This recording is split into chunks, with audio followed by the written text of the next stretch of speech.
Hello everyone, this is Neha and welcome to GS Abhyas. तो कैसे हैं आप सभी लोग? I hope you all are doing well. तो चलिए फिर आज के सेशन की शुरुआत करते हैं। जैसा कि आप सभी जानते हैं, यूपीएसआई यूपी पुलिस के जो ओटीआर हैं वो बहुत जल्दी भरे जाने स्टार्ट होने वाले हैं।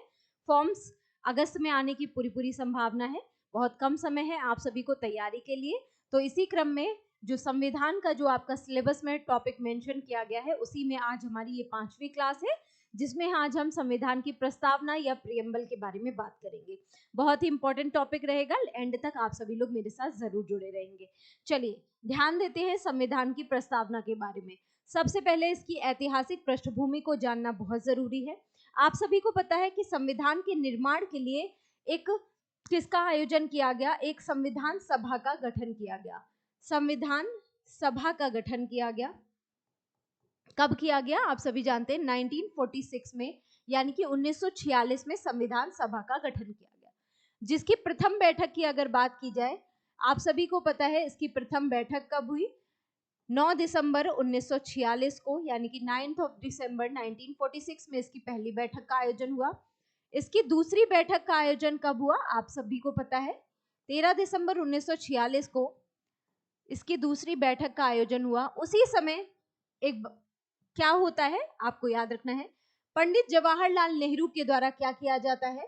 संविधान सभा में 13 दिसंबर 1946 को एक प्रस्ताव पेश किया जाता है, जिसे हम उद्देश्य प्रस्ताव के नाम से जानते हैं। ठीक है, तो आपको याद रखना है, जो दूसरी बैठक हुई 13 दिसंबर 1946 को, उसी समय क्या होता है, पंडित जवाहरलाल नेहरू के द्वारा एक उद्देश्य प्रस्ताव प्रस्तुत किया जाता है, जिसे आपको याद रखना है, जिसे 22 जनवरी 1947 को स्वीकृत करके इसी उद्देश्य प्रस्ताव को ही भारतीय संविधान की उद्देशिका बना दिया जाता है। ठीक है, कब स्वीकार कर लिया जाता है? तो ये डेट भी आपको याद रखनी है।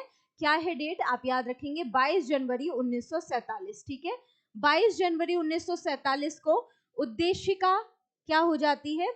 उद्देशिका को स्वीकार कर लिया जाता है, यानी कि जो उद्देश्य प्रस्ताव था उसे स्वीकार कर लिया जाता है, और इसी को क्या घोषित कर दिया जाता है? उद्देशिका, जिसे आज हम वर्तमान में क्या कहते हैं? प्रस्तावना के नाम से जानते हैं या प्रियम्बल के नाम से जानते हैं। ठीक है, तो आप क्या बताएंगे कि संविधान सभा का निर्माण होता है, उसकी जो बैठक होती है, उसी बैठक में पंडित जवाहरलाल नेहरू के द्वारा, यहाँ से भी क्वेश्चन बनता है, किसके द्वारा उद्देश्य प्रस्ताव प्रस्तुत किया गया? आप बताएंगे पंडित जवाहरलाल नेहरू के द्वारा प्रस्तुत किया गया। पहली बैठक का आयोजन 9 दिसंबर 1946 को हुआ। 13 दिसंबर 1946 को उद्देश्य प्रस्ताव प्रस्तुत किया गया जवाहरलाल नेहरू के द्वारा। इसी को कब स्वीकार कर लिया गया? ये डेट भी आप याद रखेंगे, 22 जनवरी 1947 को स्वीकार कर लिया गया, जिसे आज वर्तमान में हम प्रस्तावना या प्रियम्बल के नाम से जानते हैं। अब बात करते हैं प्रस्तावना की। तो आपको पता होना चाहिए कि प्रस्तावना जो है, प्रस्तावना का स्रोत क्या है, स्वरूप क्या है, किस प्रकार के न्याय की व्यवस्था की गई है, क्या समानताएं दी गई हैं। तो प्रस्तावना के स्वरूप की बात कर लेते हैं। आप सभी को पता होना चाहिए कि संविधान की प्रस्तावना का स्रोत क्या है। तो आप बताएंगे संविधान की जो प्रस्तावना है उसका जो स्रोत है वो क्या है?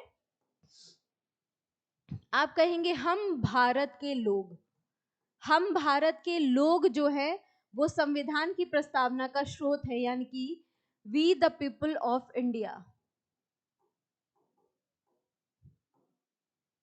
We the people of India, हम भारत के लोग, संविधान की प्रस्तावना का स्रोत है। अगर आपसे स्वरूप की बात की जाए कि प्रस्तावना का स्वरूप क्या है, तो आपको पता होना चाहिए, हम भारत के लोग भारत को क्या करेंगे? भारत को संपूर्ण प्रभुत्व संपन्न, नोट करते रहेंगे आप सभी, संपूर्ण प्रभुत्व संपन्न,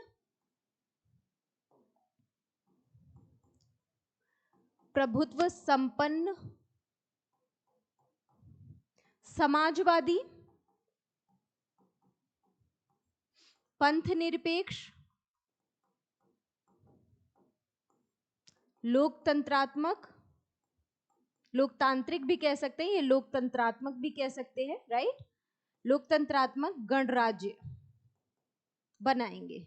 ये है स्वरूप, यानी कि हम भारत के लोग भारत को एक संपूर्ण प्रभुत्व संपन्न समाजवादी पंथ निरपेक्ष और लोकतांत्रिक गणराज्य बनाएंगे, ये भारत की प्रस्तावना में पहले ही कहा गया। ठीक है, अगर आपसे पूछा जाए कि भारत की प्रस्तावना में कितने प्रकार के न्याय की व्यवस्था की गई, तो आप कहेंगे कि न्याय की बात की जाए, अगर कितने प्रकार के न्याय की व्यवस्था की गई, तो आपको याद रखना है 3 प्रकार के न्याय की व्यवस्था की गई संविधान की प्रस्तावना में। कौन कौन से वह न्याय हैं उनको भी आपको याद रखना है। कौन कौन से हैं आपको याद रखना है, सामाजिक न्याय, आर्थिक न्याय और राजनैतिक न्याय। ठीक है, सामाजिक, आर्थिक और राजनीतिक न्याय की व्यवस्था की गई, जिसका ये जो नारा था कहां से लिया गया ये भी आपको याद रखना है। सामाजिक, आर्थिक, राजनीतिक न्याय का जो नारा था वो फ्रांस की क्रांति से लिया गया। कहां की क्रांति से? फ्रांस की क्रांति से लिया गया। कब हुई? 1789 से 1789। ठीक है, ऐसे याद रखिए, फ्रांस की क्रांति 1789 याद रखिए। ठीक है, तो इसकी व्यवस्था की गई। अगर आपसे पूछा जाए कितने प्रकार की स्वतंत्रता प्रदान की गई, तो आप कहेंगे स्वतंत्रता, संविधान की प्रस्तावना में जो स्वतंत्रता है 5 प्रकार की स्वतंत्रता प्रदान की गई। ठीक है, कितने प्रकार की? 5 प्रकार की स्वतंत्रता। अगर आपसे पूछा जाए कितने प्रकार की समानता दी गई, समता या समानता की कितने प्रकार की समानता की बात की गई, तो आप बताएंगे 2 प्रकार के समानता या समता की बात की गई। ठीक है, प्रतिष्ठा और अवसर की समानता। ठीक है, प्रतिष्ठा और अवसर की समानता, राइट। ये सारी बातें हैं जो हमें संविधान की प्रस्तावना में बताई गई। ठीक है, चलिए आगे बढ़ते हैं। अभी यहाँ पर एक पॉइंट और कहा गया था। क्या कहा गया था? आपको कहा गया कि अगर आपसे क्वेश्चन ये पूछा जाए कि संविधान की जो प्रस्तावना है उसमें आज तक एक भी बार संशोधन हुआ है, तो आपको याद रखना है कि संविधान की प्रस्तावना में अभी तक एक बार ही संशोधन हुआ है। मात्र एक बार संशोधन हुआ है। कब हुआ है? तो 42वां संविधान संशोधन अधिनियम आया था। कब? 1976 में। 1976 में 42वां संविधान संशोधन हुआ, जिसे हम लघु संविधान के नाम से भी जानते हैं। ठीक है, लघु संविधान, अगर क्वेश्चन आपसे पूछा जाए कि लघु संविधान किसे कहा जाता है, तो आपको याद रखना है 42वें संविधान संशोधन 1976 को ही लघु संविधान के नाम से जाना जाता है। ठीक है, इसी के द्वारा उद्देशिका में 2 शब्द जोड़े गए। कौन कौन से? 2 नहीं, 3 शब्द जोड़े गए। कौन कौन से? समाजवादी, पंथ निरपेक्ष और अखंडता शब्द। ये शब्द पूछे जाते हैं कि 42वें संविधान संशोधन 1976 के द्वारा जो हमारी प्रस्तावना थी उसमें कौन से शब्दों को जोड़ा गया। आप कहेंगे समाजवादी, पंथ निरपेक्ष और अखंडता शब्दों को जोड़ा गया। ठीक है, तो ये 3 शब्द आपको याद रखने हैं। इन तीनों को संविधान के संशोधन के द्वारा जोड़ा गया संविधान की प्रस्तावना में, जो पहले शामिल नहीं थे। तो अगर आपसे पूछा जाए कि संविधान की प्रस्तावना में अब तक कितनी बार संशोधन हुआ, कितनी बार संशोधन हो चुका है, तो आप क्या बताएंगे? एक बार संशोधन हुआ है। ठीक है, अभी तक मात्र एक बार संशोधन हुआ है। ठीक है, तो ये पॉइंट जरूर याद रखना है। कौन सा संशोधन हुआ है तो उसे भी नोट डाउन कर लेंगे। 42वां संविधान संशोधन कब हुआ? 1976 में, 1976 में, जिसे हम लघु संविधान के नाम से जानते हैं। ठीक है, तो कौन कौन से शब्द जोड़े गए? समाजवादी, पंथ निरपेक्ष और अखंडता शब्द, इन 3 शब्दों को शामिल किया गया था संविधान की प्रस्तावना में। ठीक है, अब आगे बढ़ते हैं, नेक्स्ट पॉइंट देखेंगे। अब यहाँ पर बात की गई है कि क्या उद्देशिका संविधान का अंग है।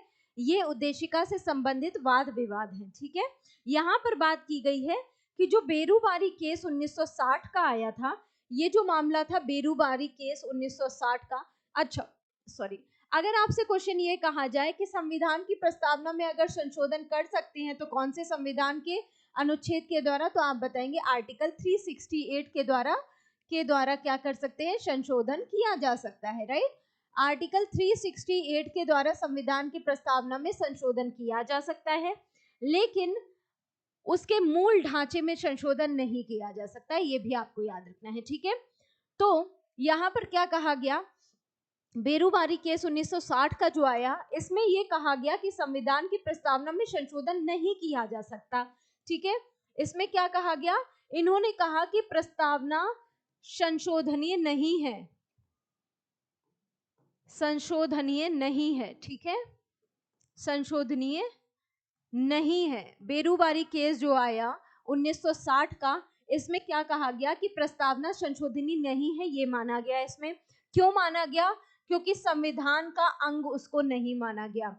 यहाँ पर क्या कहा गया, प्रस्तावना क्यों संशोधनीय नहीं है, बेरुबारी केस 1960 में ये बात कही गई, प्रस्तावना संशोधनीय नहीं है।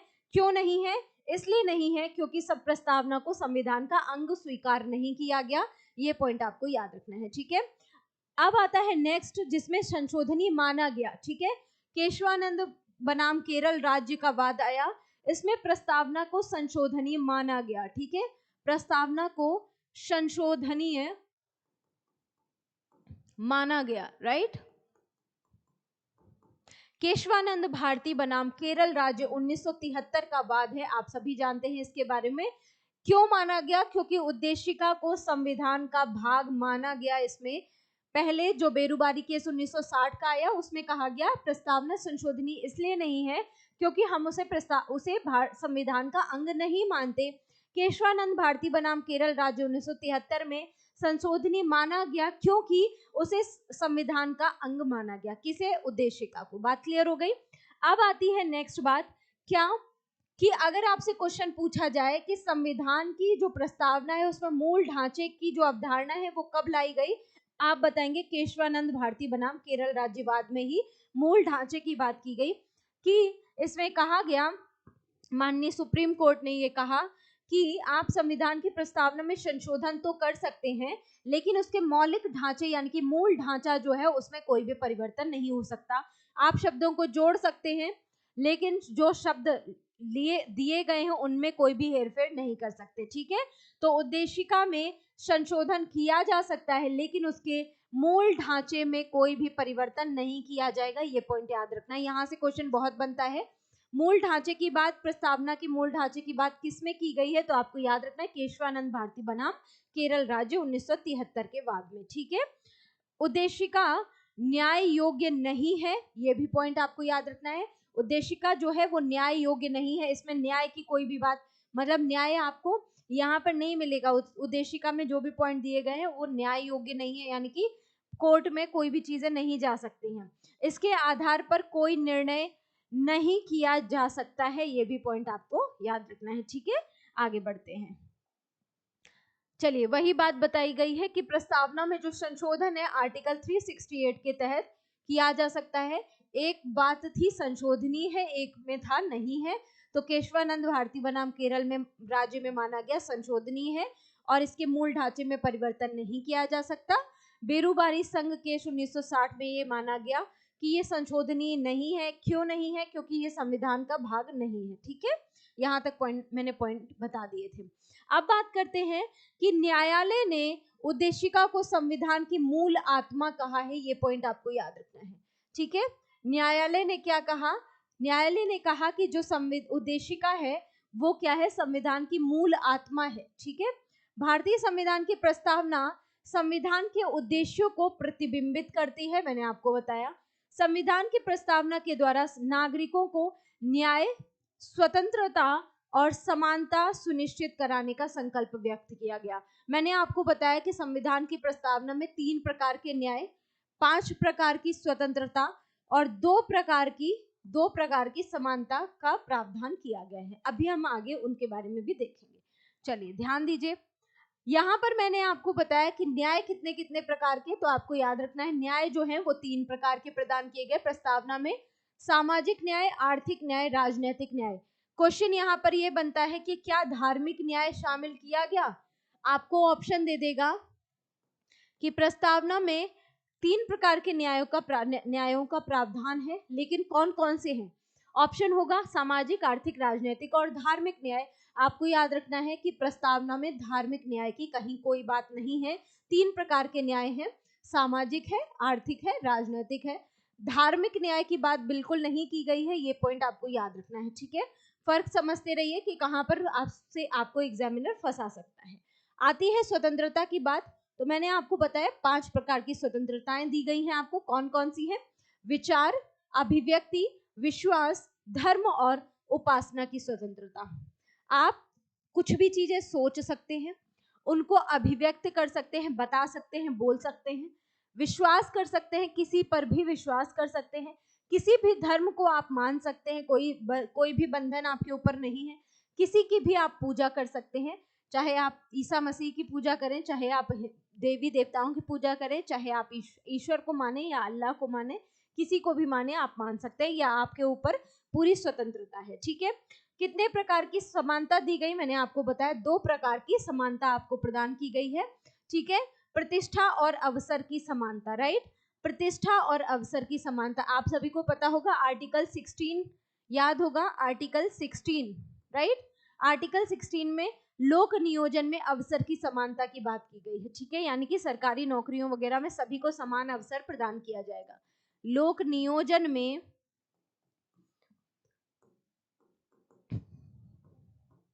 अवसर की समानता की बात की गई है, जो कि किसका हिस्सा है ये भी आपको पता होना चाहिए। किसका भाग है? तो भाग आपको याद रखना है, भाग 3, यानी कि मूल अधिकारों का हिस्सा है, ठीक है। किसका हिस्सा है? मूल अधिकारों का, राइट। चलिए आगे बढ़ते हैं, नेक्स्ट पॉइंट देखते हैं। अगर आपसे पूछा जाए पंथ निरपेक्ष का जो शब्द है वो कैसे पहले संविधान में था, आपको याद रखना है पहले संविधान में ये क्या था? नहीं था, क्योंकि 42वें संविधान संशोधन के द्वारा 3 शब्दों को जोड़ा गया। कौन कौन से? समाजवादी, पंथ निरपेक्ष और अखंडता शब्द, ये तीनों को याद रखना है आपको।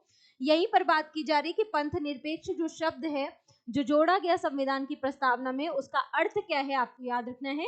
इसका जो तात्पर्य है वो क्या है कि राज्य का कोई भी धर्म नहीं होगा, राज्य का अपना कोई धर्म नहीं होगा।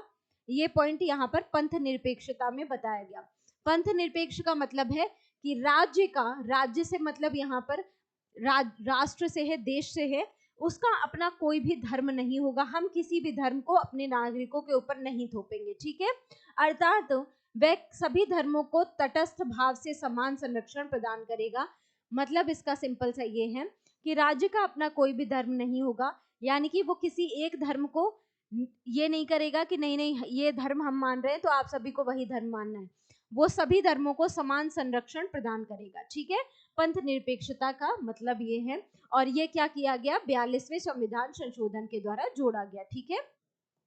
42वें संशोधन अधिनियम जो आपका है 1976 का, उसके द्वारा क्या किया गया? जोड़ा गया, ठीक है। ये आपको याद रखना है,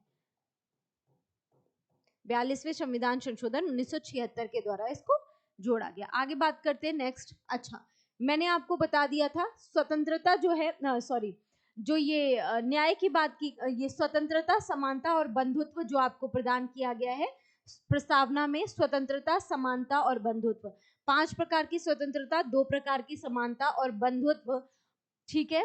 5 प्रकार की स्वतंत्रता, 2 प्रकार की समानता और बंधुत्व का जो नारा दिया गया है, ये जो नारा है प्रस्तावना में जो दिया गया है, ठीक है, ये जो नारा है स्वतंत्रता, समानता और बंधुत्व का, तो वो कहां से प्रेरित है? तो ये क्वेश्चन पूछा जाता है, किससे प्रेरित है? आपको याद रखना है फ्रांस की क्रांति 1789 से प्रेरित है। कहां की क्रांति? फ्रांस की क्रांति 1789 से प्रेरित है, ये आपको याद रखना है। अगर आपसे क्वेश्चन ये पूछता है कि रूस की क्रांति से क्या लिया गया, यानी कि 1917 में जो रूस की क्रांति हुई थी वहां से हमने किसको क्या लिया है, तो आपको याद रखना है जो संविधान की प्रस्तावना में न्याय की बात की गई है, ठीक है, न्याय की बात की गई है। 3 प्रकार के जो न्याय हमें प्रदान किए गए हैं, यानी कि सामाजिक न्याय, आर्थिक न्याय और राजनीतिक न्याय जो हमें प्रदान किए गए हैं, वो कहां से लिए गए? तो आपको याद रखना है रूस की क्रांति 1917 से इसका प्रावधान क्या है? लिया गया, ठीक है। रूस की क्रांति कब हुई थी? 1917 में हुई थी, ये आपको याद रखना है। 1917 की रूस की क्रांति से न्याय का नारा लिया गया। न्याय का जो स्वरूप था वो लिया गया सामाजिक, आर्थिक और राजनीतिक न्याय। ठीक है, याद रहेगा। आप सभी जानते हैं भारत क्या है, एक लोकतंत्रात्मक देश है, यानी कि विश्व का सबसे बड़ा लोकतंत्र कहलाता है भारत। भारत लोकतंत्र इसलिए है क्योंकि भारत का जो संविधान है वो किसे पावर प्रदान करता है, भारत के लोगों को, जनता को, राइट। तो का जनता के लिए, जनता के द्वारा किया गया शासन क्या कहलाता है, लोकतंत्र कहलाता है। ठीक है, जनता के लिए, जनता के द्वारा किया गया शासन क्या कहलाता है, लोकतंत्र कहलाता है। और ये जो बात है वो किसके द्वारा कही गई है, यहां से भी क्वेश्चन बनता है। आप याद रखेंगे, अब्राहम लिंकन का नाम आपको पता होगा। अब्राहम लिंकन का एक कथन है कि लोकतंत्र क्या है, उन्होंने बताया है लोकतंत्र क्या है। तो लोकतंत्र उन्होंने बताया है जनता के लिए, जनता के द्वारा किया गया शासन,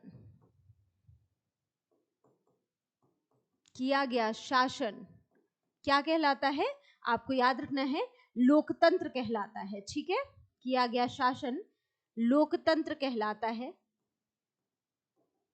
ये कथन है अब्राहम लिंकन का। ठीक है, ये कथन है किसका, अब्राहम लिंकन का। अब्राहम लिंकन ने कहा कि कोई भी देश लोकतंत्र तब बनता है जब जनता का शासन होता है, जनता के लिए होता है और जनता के द्वारा ही शासन किया जाता है। ठीक है, तो वो देश क्या कहलाता है, लोकतंत्र कहलाता है।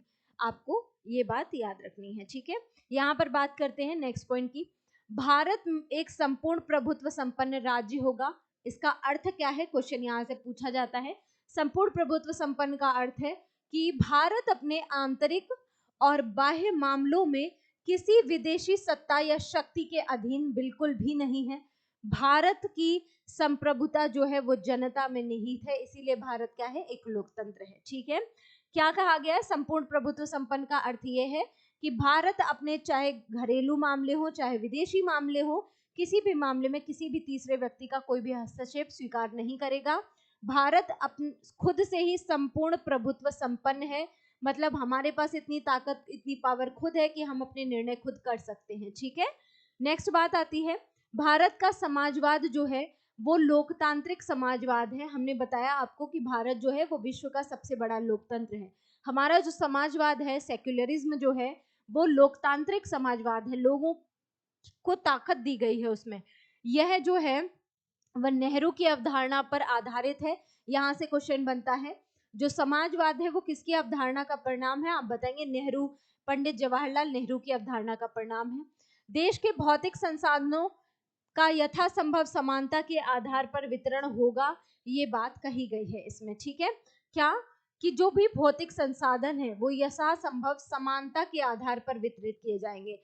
कुछ भी ऐसा नहीं होगा कि किसी को ज्यादा, उच्च वर्गों को ज्यादा दे दिया गया, निम्न वर्गों को नहीं दिया गया। ठीक है, कि क्या होगा, समानता दी जाएगी सभी वर्गों को, चाहे वो जाति के आधार पर हो, चाहे लिंग के आधार पर, चाहे जन्म स्थान के आधार पर, चाहे वंश के आधार पर, सभी आधारों पर समान समझा जाएगा, कोई भी भेदभाव नहीं किया जाएगा। यहाँ पर नेक्स्ट पॉइंट कहता है कि भारत जो है वो राष्ट्रमंडल का सदस्य है, ये बात याद रखेंगे आप, लेकिन इसके कारण भारत की संप्रभुता यानी कि जो हमारी सोवरेनिटी है उस पर कोई भी प्रभाव नहीं पड़ेगा। भारत की संप्रभुता कम नहीं होती है। राष्ट्रमंडल के सभी सदस्य राष्ट्र स्वतंत्र और समान है, ये बात यहाँ पर बताई गई है। ठीक है, राष्ट्रमंडल का सदस्य जरूर है भारत, लेकिन ऐसा नहीं है कि राष्ट्रमंडल का सदस्य है तो किसी के दबाव में काम करेगा, राइट। कुछ प्रमुख कथन हैं जो संविधान की प्रस्तावना से संबंधित है, यहाँ से भी प्रश्न बनते हैं, आपको याद रखना है। प्रस्तावना संविधान का परिचय पत्र है, यह किसने कहा है, आपको याद रखना है। N.A. पालकीवाला का ये कथन है कि संविधान की प्रस्तावना, जो प्रस्तावना है वो संविधान का परिचय पत्र है। N.A. पालकीवाला और परिचय पत्र, ऐसे आप याद रखेंगे। ठीक है, पालकीवाला और परिचय पत्र, पा से पालकीवाला, ठीक है, पा से पालकीवाला और पा से ही क्या हो जाएगा, परिचय पत्र हो जाएगा। ठीक है, तो परिचय पत्र नाम आते ही आपको याद रखना है पालकी वाला का नाम। नेक्स्ट आता है प्रस्तावना हमारे दीर्घकालिक सपनों का विचार है। ये किसने कहा? तो आप बताएंगे सर अल्लादी कृष्ण स्वामी अय्यर ने कहा है। ठीक है, हमारे दीर्घकालिक सपनों का विचार है प्रस्तावना, आपको याद रखना है सर अल्लादी कृष्ण स्वामी अय्यर। ठीक है, तो अगर आप सपने की बात करें, प्रस्तावना जो हमारे दीर्घकालिक सपनों की बात कर रहा है, तो सा से सपने हो जाएगा और सा से ही आपको याद रखना है सर अल्लादी कृष्ण स्वामी अय्यर। ठीक है, सर अल्लादी। ठीक है, सा से सर, सा से सपने। ठीक है, सपने का नाम आते ही सर का नाम आपको याद आ जाना चाहिए, राइट। अगर आपसे पूछा जाए संविधान जो है, प्रस्तावना जो है वो संविधान की आत्मा है, यह किसने कहा? तो आप बताएंगे ठाकुर दास भार्गव के द्वारा कहा गया कि प्रस्तावना जो है वो संविधान का की आत्मा है। बात क्लियर हो गई। नेक्स्ट बात आती है प्रस्तावना हमारे संप्रभु प्रजातांत्रिक गणतंत्र की जन्म कुंडली है। तो जन्म कुंडली की बात आते ही आपको के.एम. मुंशी का नाम याद रखना है। के.एम. मुंशी का ये कथन है कि संविधान की जो प्रस्तावना है वो हमारे प्रजातांत्रिक गणतंत्र की जन्म कुंडली है। ठीक है, ये थी हमारी प्रस्तावना की बात। अगर आपसे संविधान की आत्मा के बारे में कहा जाए तो आप बताएंगे ठाकुरदास भार्गव जी के द्वारा कहा गया। अगर आपसे कहा जाए कि संविधान जो आर्टिकल 32 है उसे जो संविधान की आत्मा कहा गया है, यानी कि जो संवैधानिक उपचारों का अधिकार है उसे संविधान की आत्मा किसने कहा? तब आप याद रखेंगे डॉक्टर अंबेडकर के द्वारा कहा गया था। ठीक है, संवैधानिक उपचारों के अधिकार को संविधान की आत्मा डॉक्टर भीमराव अंबेडकर जी के द्वारा कहा गया था और प्रस्तावना को संविधान की आत्मा ठाकुरदास भार्गव जी के द्वारा कहा गया था। ठीक है, ये था इंपॉर्टेंट सारे पॉइंट जो भी प्रस्तावना से संबंधित थे। जितने भी तथ्य प्रस्तावना से संबंधित थे पूछे जाते हैं, मैंने आपको बता दिए हैं, राइट। तो आपको ये प्रस्तावना के बारे में सारी डिटेल में चीजें बता दी गई हैं, आप लोग इसे याद कर लेंगे, राइट। जितना भी क्वेश्चन पूछा जा सकता था सारे मैंने फैक्ट सारे कंप्लीट कर दिए हैं। आई होप क्लास सेशन आपको पसंद आया होगा। ये है हमारा टेलीग्राम चैनल, आप सभी लोग टेलीग्राम चैनल से जुड़ना बिल्कुल मत भूलिए, राइट। टेलीग्राम ग्रुप से जरूर जुड़ जाए कीजिए। क्यों जुड़ना जरूरी है? क्योंकि क्लासेस के जितने भी पीडीएफ है वो आपको यहीं पर मिल जाएंगे। ठीक है, टेलीग्राम ग्रुप को आप लोग ज्वाइन कर लीजिए और आप एप्लीकेशन भी ज्वाइन कर सकते हैं, क्योंकि कई बार ऐसा होता है टेलीग्राम ग्रुप में आप लोगों को कंटेंट या पीडीएफ ढूंढने में परेशानी होती है, तो आप एप्लीकेशन से जुड़ सकते हैं हमारे साथ। ठीक है, एप्लीकेशन हमारी द क्रिएटिव एडुकेटर्स है। द क्रिएटिव एडुकेटर्स आप लोग गूगल प्ले स्टोर पर जाएंगे, आप वहां से आप क्या कर सकते हैं, इसको डाउनलोड कर सकते हैं। ठीक है, डाउनलोड कर सकते हैं प्ले स्टोर से। द क्रिएटिव एडुकेटर्स हमारी एप्लीकेशन है, राइट। आप वहां से इसको डाउनलोड करके आप लोग वहां पर सारी चीजों को सुव्यवस्थित तरीके से उसका लाभ उठा सकते हैं। ठीक है, क्लास सेशन पसंद आया हो तो क्लास को लाइक शेयर जरूर कीजिएगा अपने सभी दोस्तों के साथ, राइट। और डेली मेरे साथ क्लासेस में जुड़ना बिल्कुल मत भूला कीजिए, क्योंकि बहुत ही इंपॉर्टेंट क्लासेस चलती हैं जो कि आपको 2025 में सिलेक्शन दिलवा सकती हैं, राइट। मेरे साथ बने रहिए इसी विश्वास के साथ, इसी आशा, इसी उम्मीद के साथ कि 2025 में आप सिलेक्शन लेंगे। मैं यहीं पर रोकती हूँ क्लास को, नेक्स्ट सेशन में हम मिलेंगे, तब तक के लिए टेक केयर, गुड बाय।